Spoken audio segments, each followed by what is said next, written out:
మనం సావధానంగా మాట్లాడుకుందాం. మా యువకులకు నా విజ్ఞప్తి, మా పెద్దమ్మలు వేలాది మంది వచ్చిండ్రు.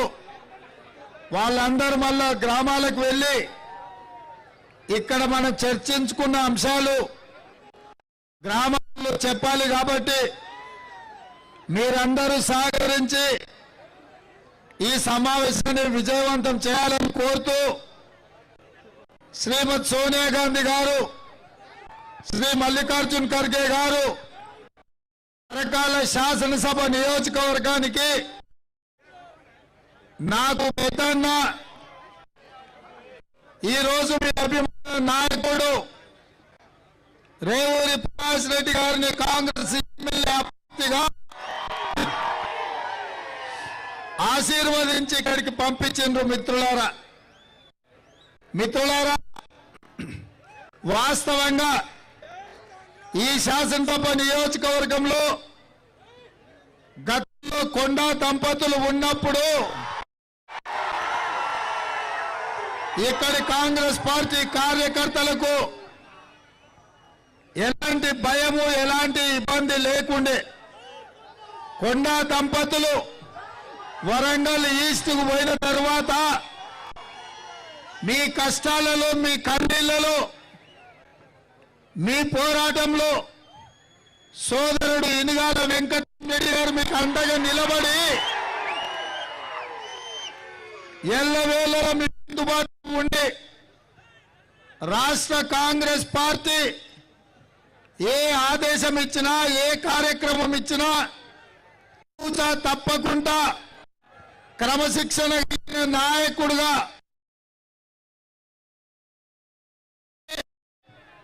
నన్ను ఈ పరకాల శాసనసభ నియోజకవర్గానికి పిలిపించి ప్రొఫెసర్ జయశంకర్ గారి గ్రామానికి తీసుకెళ్లి అక్కంపేటకు కూడా ఇక్కడ నిరసన కార్యక్రమాన్ని చేపట్టడం జరిగింది. కానీ కొన్ని ప్రత్యేకమైన పరిస్థితులలో ఈనాడు పరకాల శాసనసభ నియోజకవర్గం నుంచి రేవూరి ప్రకాష్ రెడ్డి గారిని ఈ ఎన్నికల బరిలో దించడం జరిగింది. ఎవరైనా గ్రామాలలో వార్డు మెంబర్, సర్పంచ్ కూడా పక్కోళ్ళకి ఇస్తే ఊరుకోరు, పార్టీని ఓడగొట్టాలని చూస్తారు.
చివరికి కొండ వాళ్ళ తల్లిదండ్రుల మీద కట్టిన అక్కడ వాళ్ళ స్మారక స్తూపాలను కూడా విధ్వంసం చెయ్యాలని కుట్రలు పన్నుతే ఆనాడు కాంగ్రెస్ పార్టీ కార్యకర్తలు తిప్పికొట్టడం జరిగింది. మిత్రులారా, ఇవాళ ఈ ప్రాంతంలో నేను హెలికాప్టర్ దిగి వస్తుంటే దారెమ్మట దామెర చెరువులో ఉన్న నీరు మొత్తం వరదై దారిలో ప్రవహిస్తూ ఉంటుందో, ఈరోజు మా ఆడబిడ్డలు, మా పెద్దమ్మలు, మా యువకులు ఉత్సాహంగా ఈ సమావేశానికి వస్తుంటే నేను చూసిన. ఇవాళ ఈ సమావేశం చూసిన తర్వాత మా యువకుల ఉత్సాహాన్ని పరిశీలించిన తర్వాత పరకాల శాసనసభ నియోజకవర్గంలో ప్రకాష్ రెడ్డి అన్న 25,000 మెజార్టీతోని ఎమ్మెల్యేగా గెలుస్తాడని నాకు సంపూర్ణమైన విశ్వాసం కలిగిన మిత్రులారా, ప్రకాష్ రెడ్డి గారు నర్సంపేట ఎమ్మెల్యేగా ఉన్నప్పుడు ఆ ప్రాంతాన్ని అభివృద్ధి చేయడమే కాదు, తెలంగాణ ఉద్యమంలో అత్యంత కీలక పాత్ర పోషించిన ఉద్యోగ నియామకాలకు సంబంధించి, ఉద్యోగుల బదిలీలకు సంబంధించి 610 జీవో అమలు కమిటీ చైర్మన్ గా తెలంగాణ రాష్ట్రానికి చిత్తశుద్ధితో ఆ జీవోను అమలు చేయడానికి ఆనాడు కృషి చేసిన నాయకుడు అన్న పెద్దలు రేవూరి ప్రకాష్ రెడ్డి గారు అని చెప్పి నేను ఈ సందర్భంగా గుర్తు చేయదలుచుకున్నా. నాడైనా నేడైనా రేపైనా ఈ ప్రాంత అభివృద్ధి కోసం, తెలంగాణ రాష్ట్ర సాధన కోసం, తెలంగాణ ప్రాంతాన్ని దేశంలోనే నెంబర్ 1 స్థానంలో ఉంచడానికి పెద్దలు రేవూరి ప్రకాష్ రెడ్డి గారు 100% కృషి చేస్తారు.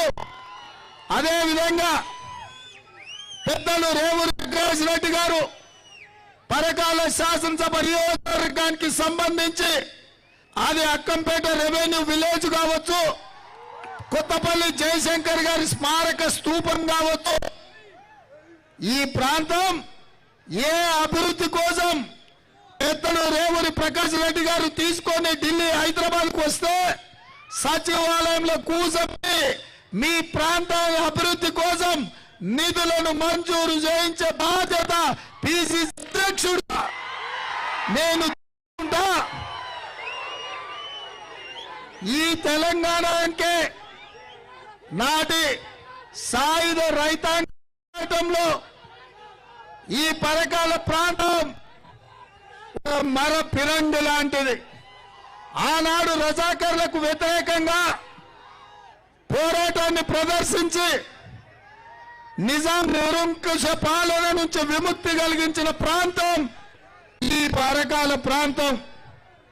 మళ్ళీ తెలంగాణ ఉద్యమాన్ని ఊపి ప్రపంచానికి ఆదర్శంగా నిలబెట్టి తెలంగాణ రాష్ట్రాన్ని సాధించడంలో అత్యంత క్రియాశీలక పాత్ర పోషించి తెలంగాణకి సిద్ధాంతకర్తగా మారిన ప్రొఫెసర్ జయశంకర్ సార్ పుట్టిన ప్రాంతం.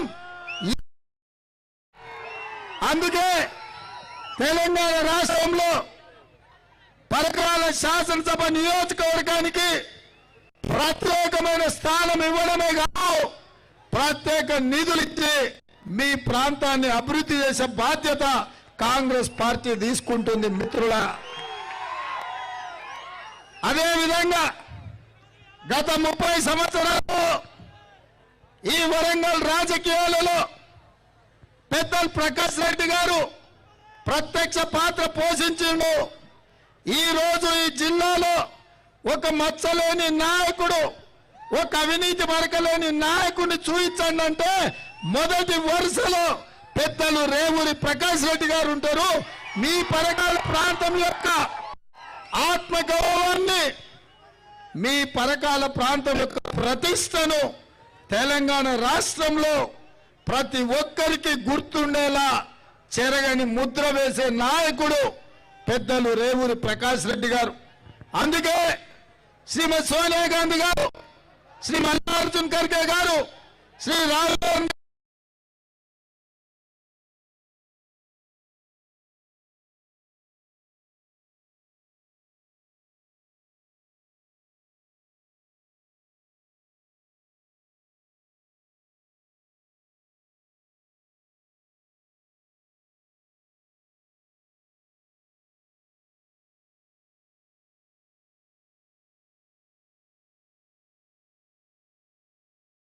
అండగా నిలబడే సందర్భం కాదన్న మీరు కాంగ్రెస్ పార్టీ నుంచి ఎన్నికల బరిలో దిగాలి అని చెప్పి మేము విజ్ఞప్తి చేసినాం.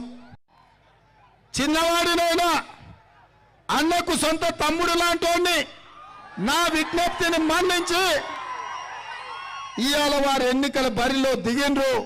వారిని గెలిపించుకునే బాధ్యత ఇక్కడ ఉత్సాహంగా ఉన్న మా కార్యకర్తలు, ఆ పక్కన ఉత్సాహంగా ఉన్న ఈ సమావేశానికి తరలివచ్చిన మా అక్కలది అని నేను చెప్తున్నా. మిత్రులారా, ఇవాళ రాష్ట్రంలో కల్వకుంట్ల చంద్రశేఖరరావు గారి మాటలు చూస్తుంటే మతి తప్పి మాట్లాడుతుండో మందేసి మాట్లాడుతుండో నాకైతే తెలియదు. కానీ ఇందిరమ్మ రాజ్యాన్ని తప్పుపడుతున్నాడు. ఇందిరమ్మ రాజ్యం వస్తే పేదోళ్ళకు అన్యాయం జరుగుద్దని ఇవాళ చంద్రశేఖరరావు మాట్లాడుతున్నాడు. నేను అడగాల్చుకునే నుంచి ఈ ప్రాంత ప్రజలకు దొరల రాజ్యం కావాలన్నా ఈ రాజ్యం కావాలన్నా నేను అడుగుతున్నా. నాటి నిజాం నిరంకుశ పాలన మీద తిరంగులు మోయించిన పరకాల ప్రజలారా, దొరల గడిల ముందు బానిసలుగా బతుకుదామా, ఇందిరమ్మ రాజ్యంలో కాలరెగరేసుకొని బ్రతుకుదామా? మీరు ఒక్కసారి ఆలోచన చెయ్యండి. ఇందిరమ్మ రాజ్యం అంటే ఇల్లు లేని ప్రతి పేదవాడికి ఇల్లు కట్టుకోవడానికి 5 లక్షల రూపాయలు ఉచితంగా ఇచ్చే రాజ్యం ఇందిరమ్మ రాజ్యం. నాడు భూస్వాముల దగ్గర, జమీందారుల దగ్గర, జాగీర్ల దగ్గర వేలాది ఎకరాల భూములు ఉంటే సీలింగ్ యాక్ట్ తీసుకొచ్చి వేలాది ఎకరాల భూములను దూరలను గుంజుకొని దళితులకు, గిరిజనులకు అసైన్మెంట్ పట్టాలు ఇచ్చి భూ యజమానులను చేసింది ఇందిరమ్మ రాజ్యం. ఇవాళ దళితులు, గిరిజనులు ఇవాళ 25 లక్షల ఎకరాల భూములు దళితులు యజమానులుగా ఉన్నారంటే 12 లక్షల ఎకరాల భూములు గిరిజనులు భూ యజమానులైనరంటే ఇవాళ ఇందిరమ్మ రాజ్యంలో ఇచ్చిన భూములని నేను గుర్తు చేయదలుచుకున్నా. అదే కాదు, ఇల్లు లేని పేదవాళ్లకు గ్రామ గ్రామాన ఇండ్ల పట్టాలు ఇచ్చి ఇందిరమ్మ ఇల్లు ఇచ్చిన పార్టీ ఇందిరమ్మ రాజ్యం. ఉండండి, మాట్లాడి ఉండండి ఉండండి. మిత్రమా, ఆడ అక్కలు అందరు ఉన్నారు, ఉండండి. మాట్లాడినాక మళ్ళా స్లోగన్లు ఉండండి. ఇవాళ ఈ ప్రాంతంలో జరిగిన ప్రతి అభివృద్ధి, ఈ తెలంగాణ రాష్ట్రంలో కాచిపేట రైల్వే స్టేషన్ అయినా, కాకతీయ యూనివర్సిటీ అయినా, వరంగల్లో జరిగిన ప్రతి అభివృద్ధి, పరకాల ప్రాంతంలో ఏ ఊరికి రోడ్డు అయినా, బడైనా, నీళ్ల ట్యాంక్ అయినా, కరెంట్ అయినా వచ్చింది అంటే అది ఇందిరమ్మ రాజ్యంలో అని నేను ఇవాళ చెప్పదలుచుకున్నా. ఆనాడు దొరల గడిలో నీ బాంచం దొర పక్కుతుంటే దొర పీకుడేందు అని దళితులకు, గిరిజనులకు స్వేచ్ఛనిచ్చి ప్రజాస్వామ్యాన్ని ఇచ్చింది ఇందిరమ్మ రాజ్యం. చదువుకునే హక్కు బడుగు బలైన దళిత, గిరిజన, మైనారిటీ వర్గాలకు ఇచ్చింది ఇందిరమ్మ రాజ్యం. చదువుకునే యువకులకు ఉద్యోగ అవకాశాలు ఇచ్చింది ఇందిరమ్మ రాజ్యం. ఇవాళ ఎస్సీ, ఎస్టీలు ఎమ్మెల్యేలు, ఎంపీలు అయ్యి రాజ్యాధికారంలో భాగస్వాములు అయిందంటే అది ఇందిరమ్మ రాజ్యంతోనే సాధ్యమైందని చెప్పి నేను ఈరోజు చెప్పదలుచుకున్న. మిత్రులారా, ఇవాళ మీరు ఆలోచన చేయండి. ఆనాడు 60 సంవత్సరాల ఆకాంక్ష, లక్షలాది మంది విద్యార్థులు, నిరుద్యోగ యువకులు రోడ్ల మీదకి వచ్చి ఉద్యమకారులు ఉద్యమిస్తుంటే, వందలాది మంది విద్యార్థులు ఆత్మ బలిదానం చేసుకుంటే ఈ తెలంగాణ రాష్ట్రాన్ని ఇవ్వాల్సిందే 60 ఏళ్ల తెలంగాణ ప్రజల యొక్క ఆకాంక్షలు స్వరాష్ట్ర రూపంలో ఇచ్చింది సోనియమ్మ ఇందిరమ్మ రాజ్యంలోనే అని నేను ఈరోజు మా మిత్రులకు గుర్తు చేయదలుచుకున్నా. మిత్రులారా, ఇవాళ పేదవాడు బుట్టెడు బువ్వ తింటున్నాడంటే, పేదవాడు ఆత్మగౌరవంతో బ్రతుకుతున్నాడంటే, పేదవాడు అల్లెత్తుకో నాకు హక్కు ఉంది, నేను కూడా మనిషినే ఈరోజు ఆత్మగౌరవంతో అంటే అది ఇందిరమ్మ రాజ్యంలోనే. అందుకే ప్రశ్నించే గొంతుకలను, ప్రజల తరఫున కొట్లాడే వాళ్లను అణిచివేయాలని, జైళ్లలో పెట్టాలని, కేసులు పెట్టాలని చంద్రశేఖరరావు కుట్ర రోజుండు కాబట్టి ఇవాళ తెలంగాణ రాష్ట్రంలో ఇందిరమ్మ రాజ్యం ముద్దు అని అంటుండు. నేను అంటున్నా, ఈ తెలంగాణ రాష్ట్రంలో దొరల రాజ్యాన్ని బంద పెట్టాలి, ఇందిరమ్మ రాజ్యం తెచ్చుకోవాలి అని నేను చెప్పదలుచుకున్నా. నేను అడుగుతున్న మిత్రులారా, ఇందిరమ్మ రాజ్యం కావాలంటే పెద్ద ఎత్తున చప్పట్లతోటి స్వాగతం పలకండి అని నేను అడుగుతున్నా. ఈ చప్పట్లు సరిపోవు. ఫామ్ హౌస్ లో మందేసి పండుకున్న కేసీఆర్ గుండెలు అదరాలి.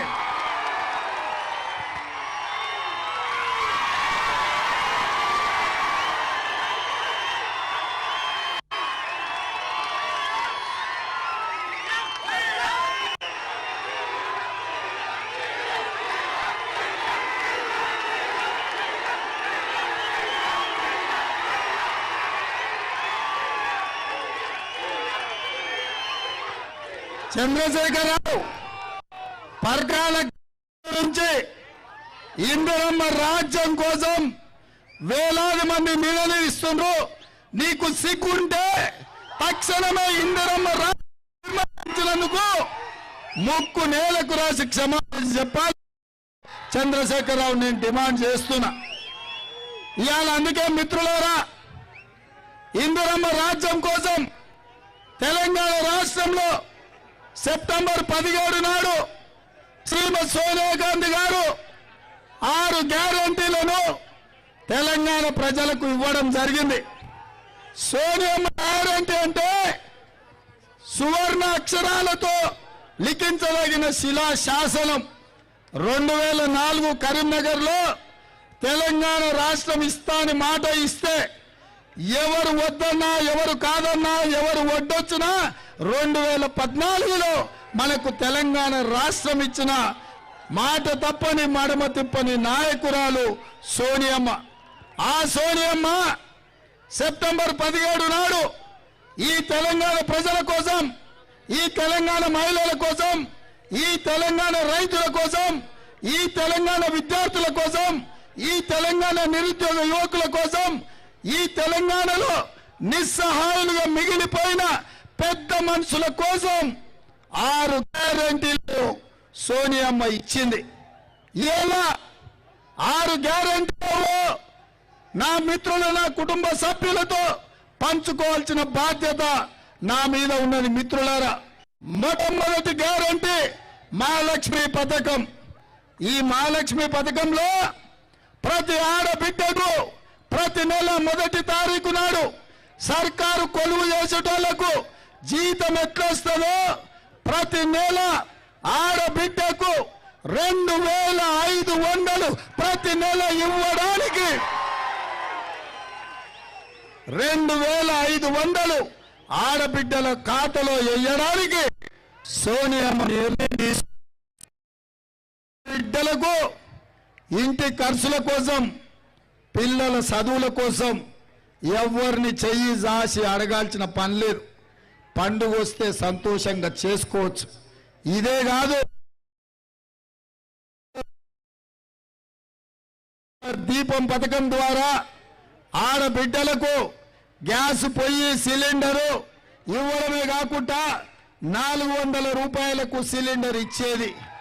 కానీ ఇవాళ మోడీ కేసీఆర్ కలిసి రూపాయి జమ చేసుకున్న మా ఆడబిడ్డల సొమ్ము గుంచుకోవడానికి సిలిండర్ 1200 రూపాయలకు మీకు ఇస్తుంది. అవునా?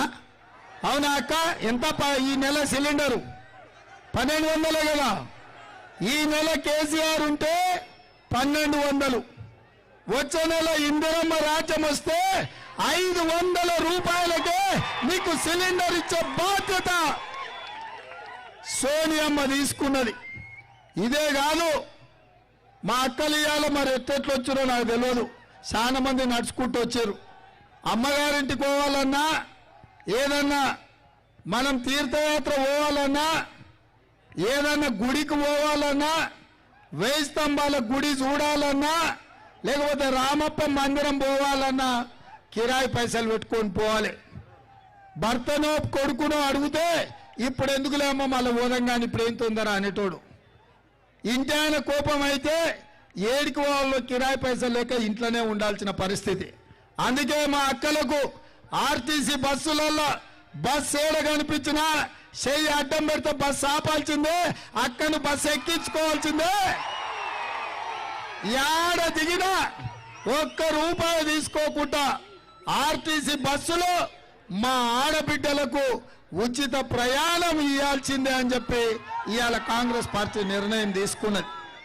ఇదే కాదు, మా అక్కలకు ఆడబిడ్డలకు కళ్యాణ లక్ష్మి షాదీ ముబారక్లో ఇవాళ 1,00,000 రూపాయలే వస్తున్నాయి. కానీ ఇందిరమ్మ రాజ్యంలో 1,00,000 రూపాయలతో పాటు ప్రతి ఆడబిడ్డకు తులం బంగారం ఇచ్చే బాధ్యత,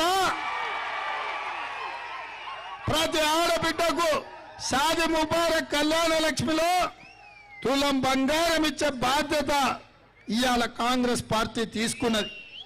ఇదే కాదు, గృహలక్ష్మి పథకం కింద వ్యవసాయ పొలాలకే ఉచిత విద్యుత్తు కాదు, ఇవాళ పట్టణాలలో గ్రామాలలో భూమి లేని పేదవాళ్లకు ఇంటి కరెంటు బిల్లు తడిసి మోపెడవుతుంది. కరెంటు బిల్లు చూస్తే కరెంటు షాకు కొట్టినట్టు ఉంటుంది. అందుకే ప్రతి పేదవాడి ఇంటికి ఉచిత కరెంట్ ఇచ్చి మీరు టీవీ పెట్టుకున్నా, ఫ్యాన్ వేసుకున్నా, ట్యూబ్లైట్ పెట్టుకున్నా మీరు కరెంటు బిల్లు కట్టాల్సిన పని లేదు. మీ ఇంటికి ఉచిత కరెంట్ ఇచ్చే బాధ్యత ఇవాళ కాంగ్రెస్ పార్టీ తీసుకున్నది. ఇదే కాకుండా ఆయల్ల ప్రతి పేదవాడికి కాంగ్రెస్ పార్టీ ఇందిరమ్మ ఇల్లు ఇచ్చింది.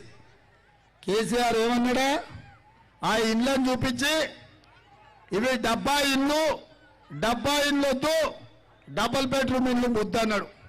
నేను అడుగుతున్నా ఈడ మా అక్కల్ని, మా యువకుల్ని, మీ ఊర్లో డబుల్ బెడ్రూమ్ ఇల్లు వచ్చిందా? మీ ఊర్లో ఎవరికైనా డబుల్ బెడ్రూమ్ ఇల్లు వచ్చిందా? మీ ఊర్లో ఎవరికైనా వచ్చిందా? మీ ఊర్లో ఎవరికైనా వచ్చిందా? మీ ఊర్లో ఎవరికైనా వచ్చిందా? ఏ పేదవాడికి కూడా ఈ 10 ఏళ్లలో చంద్రశేఖరరావు ఒక్క డబుల్ బెడ్రూమ్ ఇల్లు ఇయ్యలే. అందుకే మొన్న నేను కొడంగల్లో సవాలు విసిరిన కేసీఆర్ కు ఏమని అంటే, ఇందిరమ్మ ఇల్లు ఉన్న కాడ మేము ఓట్లు అడుగుతాం, డబుల్ బెడ్రూమ్ ఇల్లు ఉన్న కాడ నువ్వు ఓట్లు అడుగు, బిడ్డ నీకు డిపాజిట్ వస్తే నా సవాల్ అని చెప్పిన. నా సవాలు విని తోక ముడిసిండు కేసీఆర్. అందుకే ఇవాళ ఇల్లు లేని ప్రతి పేదవాడికి, పెళ్ళైన ప్రతి యువకుడికి ఇందిరమ్మ ఇల్లు కట్టుకోవడానికి 5 లక్షల రూపాయలు ఉచితంగా మీకు ఇవ్వాలని, 5 లక్షల రూపాయలు ఇందిరమ్మ ఇళ్లకు మీకు ఉచితంగా ఇవ్వాలని ఇవాళ కాంగ్రెస్ పార్టీ నిర్ణయం తీసుకున్నది. ఇదే కాదు, కాంగ్రెస్ పార్టీ వస్తే రైతు బంధు బంద్ అవుతుందని అంటున్నాడు ఈ దగుల్బాజీ. అందుకే ఇవాళ ఇక్కడికి వచ్చిన మా రైతాంగ సోదరులందరికీ నేను ఒక్క మాట చెప్పదలుచుకున్నా. సోనియమ్మ ఇచ్చిన గ్యారంటీలో రైతు బంధు పథకంలో ప్రతి ఎకరాకు ప్రతి సంవత్సరం ప్రతి రైతుకు 15,000 రూపాయలు ఇచ్చే బాధ్యత ఇవాళ కాంగ్రెస్ పార్టీ తీసుకున్నది. ఇదే కాదు, భూమి లేని కూలీలకు కూడా, భూమి లేని వాళ్ళకి అన్యాయం జరగొద్దు, భూమి లేని పేదలను ఆదుకోవాలని ప్రతి సంవత్సరం 12,000 రూపాయలు భూమి లేని కూలీలకు ఇవ్వాలని ఇవాళ కాంగ్రెస్ పార్టీ నిర్ణయం తీసుకున్నది. అదేవిధంగా మిత్రులారా, ఇప్పుడు మీ ఊర్లో పింఛన్ ఎంత వస్తుందా? ఎంత ఇస్తారు? ఎంత? ఇంతేనా? ఇంత అంటే ఎంత? ఇంతే కదా? ఎంత? ఎంత? గట్టిగా చెప్పరు, నేను ఇప్పటి దగ్గర అరుస్తారు కదా, గట్టిగా చెప్పరు. 2,000, మరి కేసీఆర్ ను బొందబెట్టురు వచ్చే నెల గింతిస్తా. ఎంత ఎంత ఎంత చెప్పురేమే? ఎంత ఎంత? ఈ నెల కేసీఆర్ ఉంటే మా పెద్దోళ్లకు పింఛను 2000. కేసీఆర్ ను బొంద పెడితే వచ్చే నెల 4000 ఇచ్చే బాధ్యత కాంగ్రెస్ పార్టీ తీసుకుంటది. ఇదే కాదు, రైతులకు ₹1,00,000 రుణమాఫీ చేస్తా అని రైతాంగాన్ని మోసం చేసిండు. అప్పు పాపం వల్ల పెరిగింది. బ్యాంకులలో పుస్తకాలు అట్లనే ఉన్నాయి. అందుకే ఈ రైతులను ఆదుకోవడానికి ఈ రైతు రుణమాఫీని ₹2,00,000 రైతులకు రుణమాఫీ చేసే బాధ్యత ఇవాళ కాంగ్రెస్ పార్టీ తీసుకున్నది. మరి మిత్రులారా, ఇన్ని మంచి పనులు ఇందిరమ్మ రాజ్యంలో కాంగ్రెస్ పార్టీ చెయ్యాలి. మరి మీరు ఒక్క మంచి పని అన్న చేయాలి కదా. ఏందా మంచి పని? ఏందా మంచి పని? ఏందా మంచి పని? ఒక్క చేయి వాళ్ళందరూ ఒక్క చేయి ఎత్తాలి. రెండో చేయి ఉంటే రెండో చేయి కూడా ఎత్తాలి. ఆడ బిల్డింగ్ మీద ఉన్న వాళ్ళు కూడా, అక్కడ ఉన్న వాళ్ళు కూడా ఎత్తాలి చెయ్యి. వాళ్ళు కూడా మనోళ్ళే కదా. చెయ్యి ఎత్తండి. జై కాంగ్రెస్, జై జై కాంగ్రెస్. హస్తం గుర్తుకే, హస్తం గుర్తుకే, హస్తం గుర్తుకే. ఇప్పుడే అయిపోలే, ఇంకా ఉంది. నేను మార్పు కావాలి అంట. మీరేమంటారు? ఉండరా నాయన, జన్ చెప్పేది ఏనుండ్రా నాయన. నేను మార్పు కావాలి అంట, మీరు కాంగ్రెస్ రావాలి అనాలి. రెడీనా? రెడీనా? రెడీనా? రెడీనా? రెడీనా? మార్పు కావాలి, మార్పు కావాలి. వెనకాల ఉన్నోళ్ళు కూడా అనాలి, ఆఖరికి ఉన్నోళ్ళు అనాలి, రోడ్డు మీద ఉన్న మా అక్కలు కూడా అనాలి. మార్పు కావాలి, మార్పు కావాలి, మార్పు కావాలి, మార్పు కావాలి, మార్పు కావాలి, మార్పు కావాలి, మార్పు కావాలి. మా ప్రకాశం అప్పుడే కాగితాలు ఇస్తున్నాడు. ప్రభుత్వం వచ్చినాకంటే ఇప్పుడే ఇస్తాడు. ల్యాండ్ పూలింగ్ లా మీ భూములు గుంజుకోనికి ఏదైతే జీవో ఇచ్చిందో ఆ జీవోని ప్రభుత్వం వచ్చిన వెంబడే రద్దు చేసే బాధ్యత కాంగ్రెస్ పార్టీ తీసుకుంటుంది. పెద్దలు ప్రకాష్ రెడ్డి గారు తీసుకుంటారు. ఇంకా కూడా ఉంది. ఏంది ఇది? Bye bye. నేను బాయ్ బాయ్ అంటే మీరు కేసీఆర్ అనాలి. సరేనా? Bye bye, bye bye, bye bye, bye bye, bye bye, bye bye, bye bye, bye bye, bye bye, bye bye, bye bye, bye bye, bye bye, bye bye, bye bye, bye bye, bye bye. జై సోనియమ్మ, జై జై సోనియమ్మ. ధన్యవాదాలు సోదరులారా. దేవరకొండ అనిల్ గారు, దేవరకొండ అనిల్ గారు రావాలి.